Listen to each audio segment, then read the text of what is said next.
मनीष सिसोदिया जो शिक्षा मंत्री थे इनके, उसका लड़का ही कनाडा पढ़ता है। आप तो जन सेवक थे ना, आप तो आम आदमी पार्टी थे, फिर ये खास सुविधा क्यों लेने लगे आप? क्योंकि जिस तरह का टिकट बंटवारा बीजेपी ने किया है, तो ये तय बात है कि इस चुनाव में आम आदमी पार्टी के घोड़े लग जाएंगे। क्योंकि अरविंद केजरीवाल से बहुत ज़्यादा ऊपर ग्राफ जो है योगी आदित्यनाथ का चला गया है। चरस का मतलब समझ रहे हो आप? चरस का मतलब होता है मैया लाडली बहना योजना, भाव योजना, महतारी योजना। ये सब योजना के नाम पर जो 2,000, 25,100 रुपए बांटे जा रहे हैं, ये चरस ही तो है।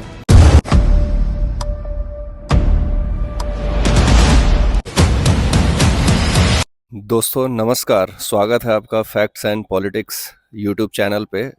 दिल्ली में चुनाव होने वाले हैं, अरविंद केजरीवाल टॉपिक बने हुए हैं। रिसेंटली कुछ इंटरव्यूज़ उनके मैंने देखे और एक बात मैं समझ नहीं पाया, मैं सोचा आपसे बात करूं। एक इंटरव्यू में उन्होंने बोला कि यमुना पे कुछ पैसे ही नहीं खर्च हुए। 3 बार से वो मुख्यमंत्री रह रहे हैं, तीनों बार वो चुन करके आए हैं, 10 साल से लगातार उनकी सरकार है। इसके पहले वो कांग्रेस के साथ गठबंधन में आए थे, सीटें कम आई थी तो कांग्रेस का सहारा लिया था। हालांकि वो भी एक दोगलापंथी का उदाहरण बना था, जिस कांग्रेस के साथ वो मतलब सरकार बनाए, उसी कांग्रेस के विरोध में दिल्ली के जंतर मंतर पे इतना बड़ा धरना प्रदर्शन किया, अन्ना आंदोलन हुआ, उसी कांग्रेस को करप्ट पार्टी कहा, उसी कांग्रेस के खिलाफ चुनाव लड़ा और उसी कांग्रेस के साथ सत्ता में आए। चलो ये तो बीती बातें हो गई, लेकिन पिछले 10 सालों से ये आदमी सत्ता में है और आज आकर के कहता है कि यमुना पे एक भी पैसे खर्च नहीं हुए। जब रिपोर्टर उनसे पूछता है, एक पत्रकार उनसे पूछता है कि गवर्नमेंट का डेटा ये कहता है कि 7,000 करोड़ रुपया यमुना की सफाई में खर्च हो गए हैं। इस पे अरविंद केजरीवाल कहते हैं कि कहाँ खर्च हुए हैं, मुझे तो नहीं पता, हम चंदा इकट्ठा कर रहे हैं। इस पर पत्रकार कहते हैं कि भाई ये आपके ही आंकड़े हैं, सरकार कह रही है कि 7,000 रुपये खर्च हो गए। तो इस पे अरविंद केजरीवाल का रिप्लाई आता है कि आप ये कहना चाह रहे हो कि वो हम खा गए।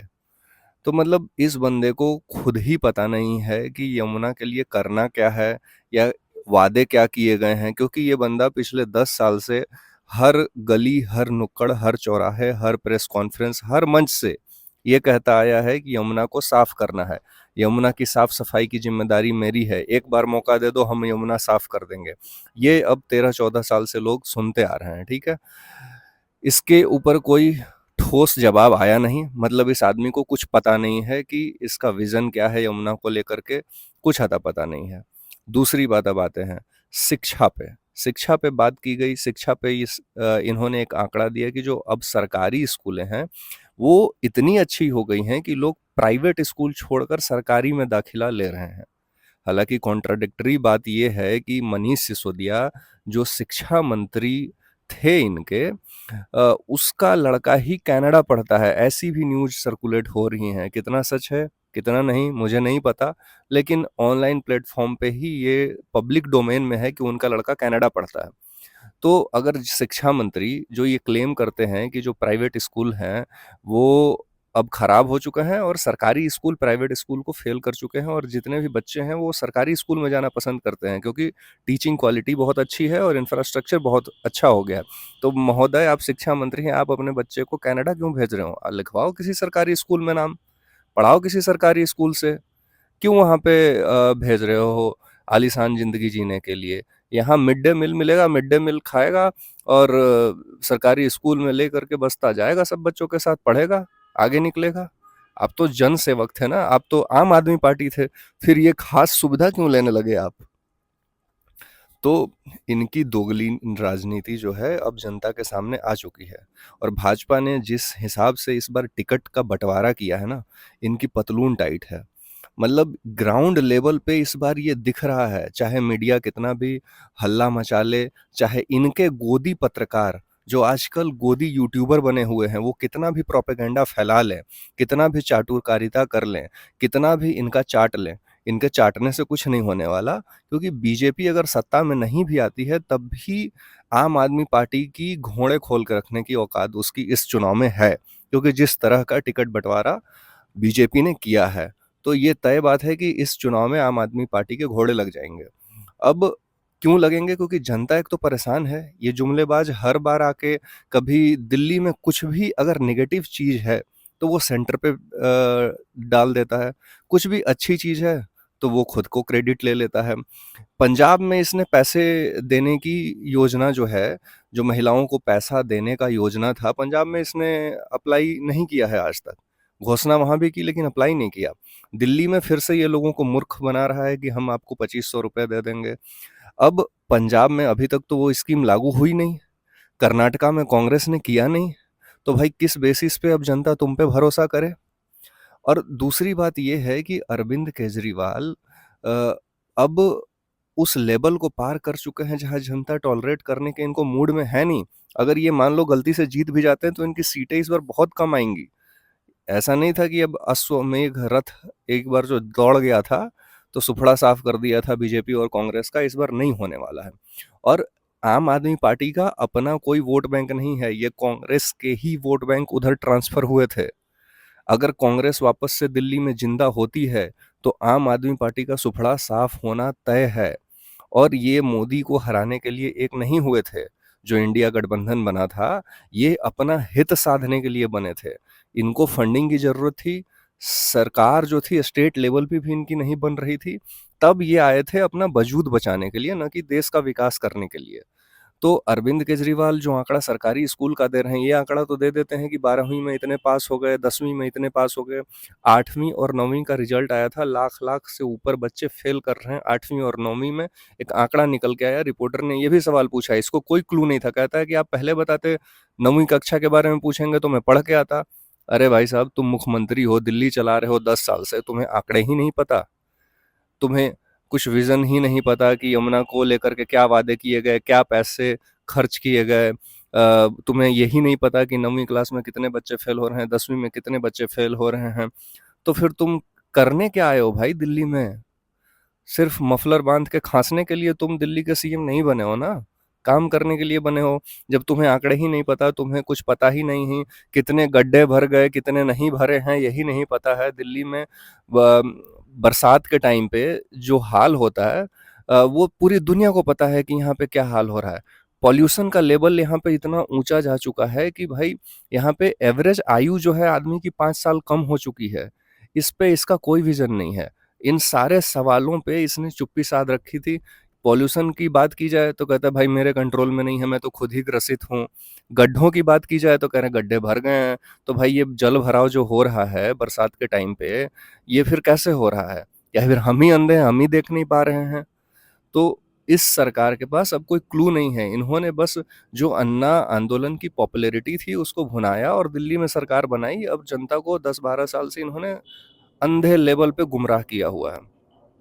अब जनता को दिख गया है कि एक सामने नरेंद्र मोदी है, विजन वाला नेता है, काम करने वाला नेता है, लेकिन ये प्रोपेगेंडा फैलाते हैं ऐसा कि भाई अरविंद केजरीवाल तो बहुत ईमानदार है, सब कुछ है। अभी इनके जो गोदी यूट्यूबर हैं, उसमें अभिसार शर्मा आता है, एक जर्मन शेफर्ड है वो आता है, पुण्य परसून बाजपेयी आते हैं, रवीश कुमार आते हैं, जुबैर आता है।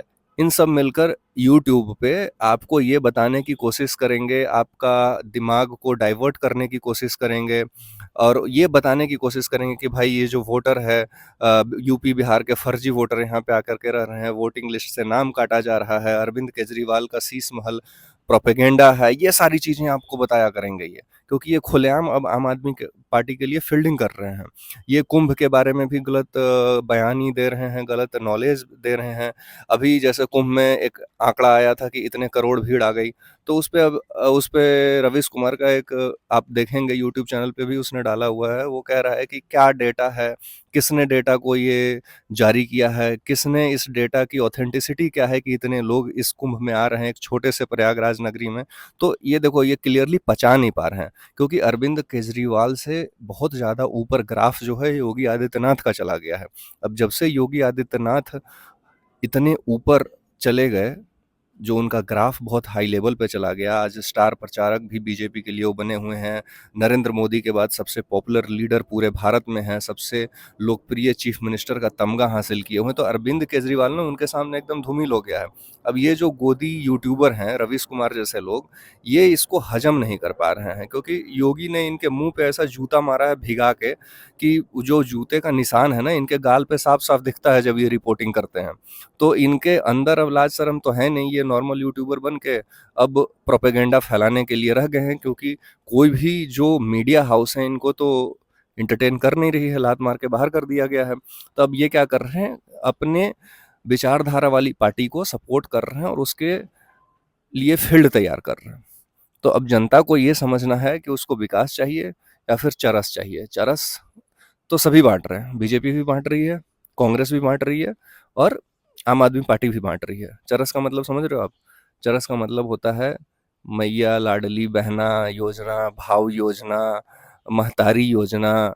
ये सब योजना के नाम पर जो 2,000 25,000 बांटे जा रहे हैं, ये चरस ही तो है। कल को ये गरीब जनता को लत लग जाएगी तो फिर वो कुछ काम धाम ही नहीं करेगा, वो 2,000 2500 के भरोसे पे बैठा रहेगा। अब यही पार्टियां पहले कैश फॉर वोट के लिए लड़ाई लड़ती थी, इलीगल माना जाता था, उसको इन्होंने साइड दरवाजे से लीगल कर दिया है। जनता भी खुश है, पार्टियां भी खुश हैं, वोट भी मिल रहा है, काम धाम तो कुछ हो नहीं रहा है। मरता मिडिल क्लास है जो 9 to 5 करता है, उसको टैक्स भरना है, आपका टैक्स का पैसा जाएगा, उसी पैसे से फ्रीबीज बटेंगी। तो ये काम शुरुआत तो अरविंद केजरीवाल ने ही किया था। अब बाकियों को सर्वाइव करना है तो वही काम करना ही पड़ेगा, वरना वो सत्ता में आ ही नहीं सकते। तो ये आपको डिसाइड करना है कि आपका भविष्य कैसा होना चाहिए, आपके बच्चों का भविष्य कैसा होना चाहिए। भाई ये पार्टियां किसी की नहीं है और अरविंद केजरीवाल की आम आदमी पार्टी तो कतई हो ही नहीं सकती। तो अपना भविष्य सोचो, फ्यूचर देखो, अपने लिए सोचो कि भाई मैं अगर वोट दे रहा हूँ तो हम किस क्लाइमेट में रह रहे हैं, किस इंफ्रास्ट्रक्चर में रह रहे हैं, क्या रोजगार की सुविधाएं हमारे लिए उपलब्ध हो रही हैं कि नहीं, हमारे बच्चों की एजुकेशन की क्वालिटी क्या है। ये सब देख करके आप वोटिंग करना। और वीडियो अच्छा लगे तो सब्सक्राइब जरूर करना, लाइक जरूर करना, अपना सपोर्ट जरूर देना। धन्यवाद।